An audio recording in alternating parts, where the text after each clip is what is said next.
గౌరవ ముఖ్యమంత్రి గారికి శ్రీ నారా చంద్రబాబు నాయుడు గారికి నా హృదయపూర్వక నమస్కారాలు. వేదిక పైన ఉన్న సాటి గౌరవ మంత్రివర్గ సభ్యులందరికీ, వేదిక పైన ఉన్న ఎంపీ గారికి, ఎమ్మెల్యే గారికి, నాయకులందరికీ నా హృదయపూర్వక నమస్కారాలు. ఇక్కడికి విచ్చేసిన విశిష్ట అతిథులందరికీ ప్రతి ఒక్కరికి నా హృదయపూర్వక నమస్కారాలు. అమరజీవి పొట్టి శ్రీరాములు గారికి ఆయన వర్ధంతికి ముందస్తుగా చేతులెత్తి ఆయనకి నా నివాళులు అర్పిస్తున్నాను. మనం ఎందుకు వర్ధంతులు కానీ జయంతులు కానీ మహానాయకులు ఎందుకు మనం చేసుకోవాలి అంటే, మనిషి మర్చిపోవడం సహజం, మరుపు చాలా సహజం. ఎవరైతే మనకు అన్నం పెట్టారో, ఎవరైతే మనకు నిలబడ్డారో, ఎవరైతే మన కోసం పనిచేశారో, తల్లిదండ్రులు కూడా మర్చిపోతాం మనం. హ్యూమన్ మెమరీ అంత, హ్యూమన్ సైకాలజీ అలాంటిది. కంటిన్యూటీ ఆఫ్ మెమరీ చాలా అవసరం. మన తాతలు ముత్తాతలకు కూడా మనం ఎందుకు పితృదేవతలు అని చెప్పి మనం పిండం పెడతామంటే, ఎవరి వల్ల అయితే మనం వచ్చాం వాళ్ళు మర్చిపోకూడదని చెప్పి. అలాంటిది ఇన్ని కోట్లాది మందికి ఈ రోజున నాలాంటి వాడు కూడా రాష్ట్రానికి ఈ స్థాయిలో మీరందరూ పెట్టగలిగారంటే దానికి ఉనికినిచ్చినవాడు. 50 రోజుల పైన అన్నపానీయాలు లేకుండా కడుపు మలమలమల మాడిపోతూ, పేగులు యాసిడ్ పేగుల్లోంచి వస్తూ ఉంటే, మంటలు మండిపోతూ ఉంటే, దానికి ఏమి చేయాలో తెలియక ఒక మట్టి తీసుకొని, బంకమట్టి తీసుకొని ఒక బట్టగా రాసి దాన్ని తడిపి పొట్టకి చుట్టుకొని మహాక్షోభ అనిపించిన మహానుభావుడే. భార్య చనిపోయింది, కొడుకు చనిపోయాడు, కేవలం సమాజం కోసం, దేశం కోసం బతికిన మహానుభావుడైన ఆయన వేదన ఇవన్నీ ఎప్పుడు ఎక్కువ మందికి తెలియదు. ఆయనకి ఏదో ఒక ఆయన వల్ల వచ్చిందని ఒక చిన్నప్పుడు స్కూల్లో చదువుకుంటూ మాకు అనిపించి, అంతకుమించి ఎప్పుడు ఉండేది. నాకు ఎప్పుడు కూడా ఎందుకు వెతికేవాడంటే, స్పెషల్ పాలిటిక్స్కి వచ్చాక అది కూడా ఆయన గొప్పతనం ఎప్పుడు మాకు మరింతగా అర్థమైంది అంటే, రాష్ట్ర విభజన జరిగిన తర్వాత ఎవరైతే మనకి మూలకారకులు ఆంధ్రప్రదేశ్కి, ప్రతిసారి పొట్టి శ్రీరాములు గారి విగ్రహం ఎతకాలి అంటే ఆర్యవైశ్య సమాజంలో దొరుకుతుంది తప్ప తక్కువ చోట్ల దొరుకుతుంది.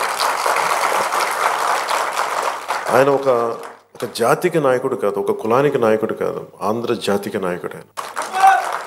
అలాగే భాషా ప్రయుక్త రాష్ట్రాలకి ఆద్యుడు, దానికి దారి వేసినవాడు. స్వాతంత్రం వచ్చిన తొలి రోజుల్లో ఇది. ఇందాక మనం దాంట్లో చూస్తూ ఉంటే ఆయన మీద చేసిన ఆ డాక్యుమెంటరీ ఫిల్మ్ కూడా చాలా అద్భుతంగా తీశారు. INPR డిపార్ట్మెంట్ అందరికీ నా హృదయపూర్వక మీకు అభినందనలు తెలియజేస్తున్నాను. చాలా అద్భుతంగా తీశారు, చాలా హృదయానికి హత్తుకునేలా తీశారు, గుండెలు కదిలించేలా తీశారు. స్వాతంత్రం వచ్చిన కొత్తలో ఎలా ఉందంటే దేశం, ఇది నేను వీటి మీద హిస్టరీ బుక్స్ చదువుతూ ఉంటే, నెహ్రూ గారు ఒకవైపు పాకిస్తాను, భారతదేశం అఖండ భారతం 2 ముక్కలుగా విడిపోతుంటే, మత ప్రాతిపాదికన ముస్లింలు మేము వెళ్ళిపోతామని చెప్పి చిన్న నాయకత్వంలో పాకిస్తాన్ వెళ్ళిపోతుంటే, మన అన్ని మతాలు ఒకటి అని మనం పట్టుకుంటే, అలాంటి సమయంలోనే నెహ్రూ గారి థాట్ ప్రాసెస్ ఎలా ఉండిందంటే, ఆయన చదువుతూ ఉంటే ఆయన ఒకవైపు నరికేస్తూ ఉన్నారు పాకిస్తాన్లో హిందువుల్ని. అలాంటి సమయంలో ఇంకొక మూల మన ఉమ్మడి మద్రాసు రాష్ట్రంలో చాలా వివక్ష అనుభవిస్తూ, అవమానాలు భరిస్తూ, తెలుగు వారికి గుర్తింపు లేదు. అలాంటి సమయంలో తెలుగు ఉనికి కోసం, ఆంధ్రలో ఉనికి కోసం ఒక రాష్ట్రాన్ని ఏర్పాటు చేసుకునే క్రమంలో పొట్టి శ్రీరాములు గారు ప్రాణం పోవటం, ఇవన్నీ దేశాన్ని కదిలించేసి ముందు ఏం పెద్ద జరగదు అనుకున్నారు. నెహ్రూ గారు అన్నది కూడా ఏంటంటే, అసలే రాష్ట్ర విభజన జరిగిన ఈ పరిస్థితుల్లో మళ్ళీ ఈ వివక్ష ఏంటి, మళ్ళీ కూర్చోబెట్టి భాషా ప్రయుక్త రాష్ట్రాలు దేశాన్ని ఎలా కలిపించాలి అనేది ఆయనది. ఒకవైపు ఏమో వాస్తవం ఏంటంటే, ఇక్కడ మీరు సంబంధం లేదని చెప్పేసి వివక్ష. వీటి మధ్యలో రాష్ట్ర నాయకులు కానీ దేశ నాయకులు కానీ ఎంతో నలిగిపోయి, ఆయన కూడా ఎందుకు ఆయన మీద కోపం అందరికీ, ఎందుకు రాలేకపోయారు, ఎందుకు శవాన్ని మోయడానికి ఎందుకు రాలేదంటే కోపం అన్నమాట. ఆయన వదిలేస్తే కొద్దిమంది ఘంటసాల గారు లాంటి పెద్దలు కానీ వీళ్ళందరూ వచ్చి అంటే నలుగురు మన రాష్ట్రం కోసం ఏర్పడిన వ్యక్తికి శవాన్ని మోయడానికి పాడి మోయడానికి నలుగురు కూడా కనా కష్టాలు పడాల్సి వచ్చిందంటే నిజంగా అది గుండె కదిలించేసింది. అలాంటిది మనం ఈయన మన గుండెల్లో పెట్టుకోవాల్సిన మహానుభావులు ఆయన. ఈ రోజున ఆంధ్రులు అని చెప్పుకుంటున్నాం అంటే ఆయన బలిదానమే మనల్ని ఇక్కడ నించోబెట్టింది. నాకు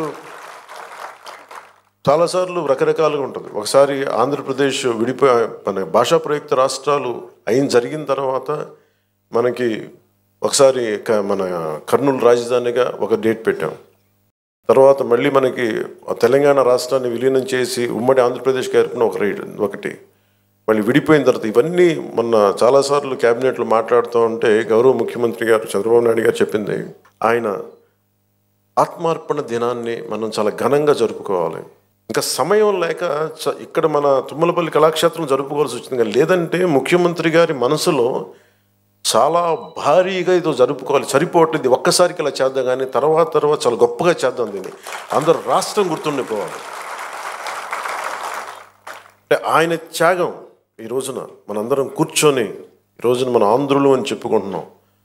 భారతదేశంలో ఒక బలమైన రాష్ట్రంగా ఏర్పడ్డామంటే అలాంటి మహానుభావుడి పాదాలకి నేను సాష్టాంగపడి పాదాభివందనాలు తెలియజేస్తూ, ఈ రాష్ట్రం ఒకరి బలిదానం మీద జరిగింది, త్యాగాలు లేకుండా ఏమీ జరగదు. ఆయన తల్లి మన భార్య బిడ్డను పోగొట్టుకొని ఎందుకు చేయాల్సి వచ్చింది అంటే మనందరి కోసం చేసిన వ్యక్తి. తనను దాటి ఆలోచించేవాడు. తన కుటుంబం కాదు, ఇది నా కుటుంబం అని జగమంతా తన కుటుంబం అనుకున్న మహానుభావుడే. తనను దాటి ఆలోచిస్తేనే మహానాయకుడు అవుతాడు.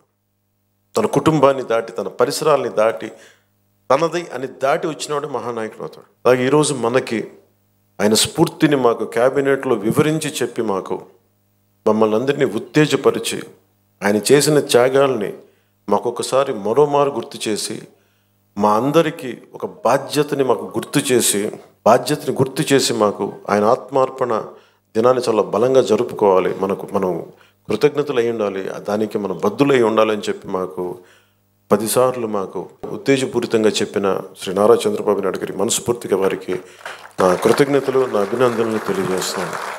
ఎందుకంటే కంటిన్యూటీ ఆఫ్ మెమరీ లేకపోతే ఏమైపోద్దంటే తల్లిదండ్రులు కూడా మర్చిపోతాము.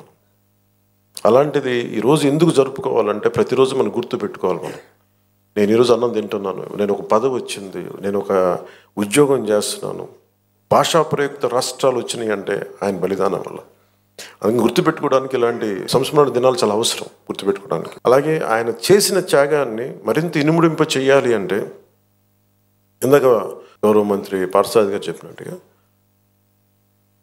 గౌరవ ముఖ్యమంత్రి శ్రీ నారా చంద్రబాబు నాయుడు గారి నాయకత్వంలో విజన్ 2047 ఆవిష్కరించారు పుస్తకాన్ని. ఎలా ఉండాలి విజన్ అనేది. ఆయన ఒక పుట్టి శ్రీరాములు గారు ఒక కలగన్నారు, ఆంధ్రులకి ఒక ప్రత్యేక రాష్ట్రం కావాలని. నందమూరి తారక రామారావు గారు తెలుగు ప్రజలను ఎప్పుడు కూడా మద్రాసులు అంటే నేను తెలుగువాడినని సగర్వంగా చెప్పి తెలుగువాడు కాలరెగరేసుకున్న తెలంగాణలో ఉన్న ఎక్కడున్నా సరే మాకంటూ ఒక ఉనికి ఉందని ఆత్మగౌరవాన్ని చాటి చెప్పిన మహానుభావులు శ్రీ ఎన్టీ రామారావు గారు. అలాగే చంద్రబాబు నాయుడు గారు మొన్న చెప్పాను, ఒక పార్టీని నడుపుతూ ఎంత కష్టమో నేను చెప్తా ఉన్నాను. ఆయన మనుగడ సభలో చెప్పాను, చాలా కష్టం ఒక పార్టీని నడపడం. ఒక 5 కోట్ల మంది, ఇన్ని కోట్ల మంది ప్రజల తాలూకు జీవితాన్ని నిర్దేశించే పాలసీలు తీసుకురావడం చాలా కష్టం, కంకణబద్దులై ముందుకు తీసుకెళ్ళడం కష్టం.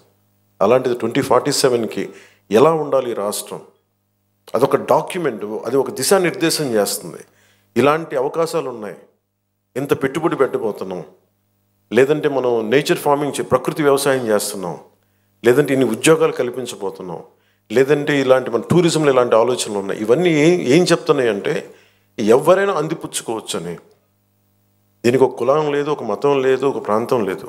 ఏ జిల్లాలైనా సరే మనకున్న 26 జిల్లాల్లో కూడా కులానికి, మతానికి, ప్రాంతం లేకుండా ఎవరి సమర్థత ప్రతిభ మీరు పెంపొందించుకుంటే ఈ అభివృద్ధిలో భాగస్వామ్యం కావచ్చని చెప్పేది డాక్యుమెంట్. అది దానికి ఎవరు విమర్శిస్తున్నారని ఎవరన్నా నాకు అనుకుంటే ఇలాగే విమర్శించారు ఆయన. 1990లో కూడా విజన్ 2020 ఏంటి అర్థం లేదనేది అందరికీ కనిపిస్తే వాళ్ళు మహానాయకులు ఎందుకు అవుతారు? ఆయనకి కనిపించింది రాళ్లలో రప్పలో ఒక మహానగరాన్ని సైబరాబాద్ వచ్చింది. దానిలో కొన్ని లక్షల మంది. మన రాష్ట్ర విభజనకి సర్ప్లస్ బడ్జెట్ వచ్చేంత స్థాయికి ఒక క్యాపిటల్ పట్టుకుంది.